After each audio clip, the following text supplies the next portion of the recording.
Hi there, I'm John Bond from Riverwinds Consulting, and this is Publishing Defined. Today I'm going to talk about the 8 steps involved with creating a podcast.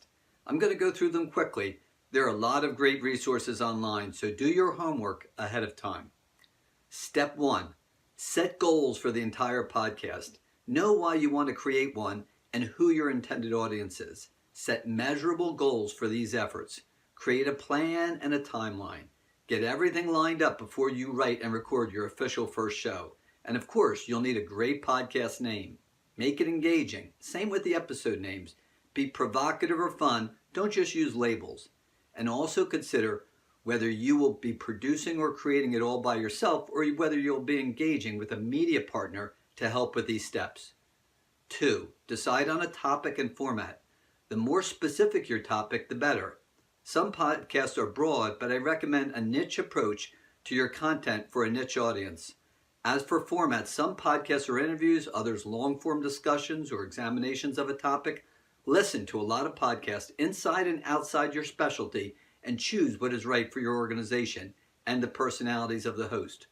Also, you will need to decide on frequency. Once you determine how often you'll publish shows, stick to it. Don't be erratic.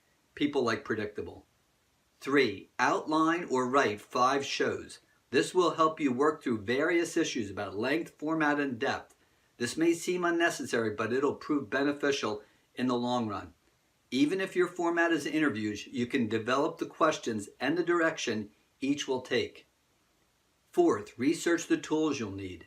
You'll need a medium quality microphone or better, as well as a mixer or mixing software, or somebody that will do that on a freelance basis.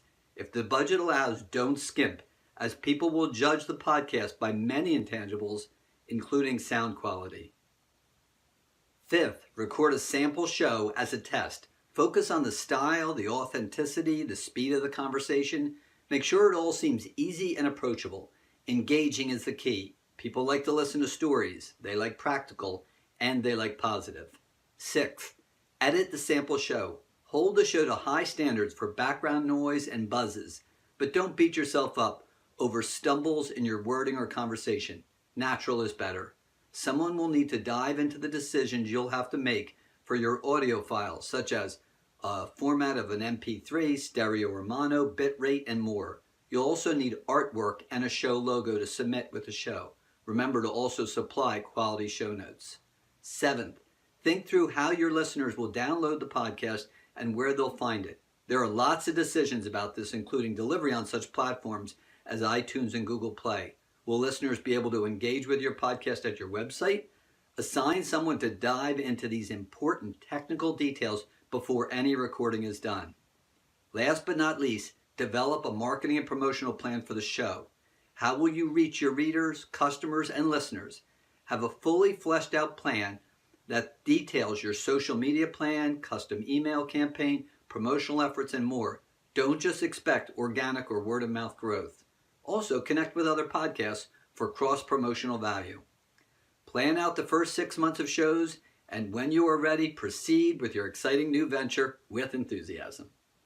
Well, that's it. I'm a publishing consultant and work with associations, publishers, and individuals on a host of content-related challenges.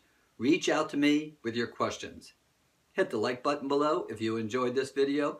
Please subscribe to my YouTube channel or click on the link to see my video on the big picture decisions on whether to start a podcast. And make comments below or email me with any questions. Thanks so much and take care.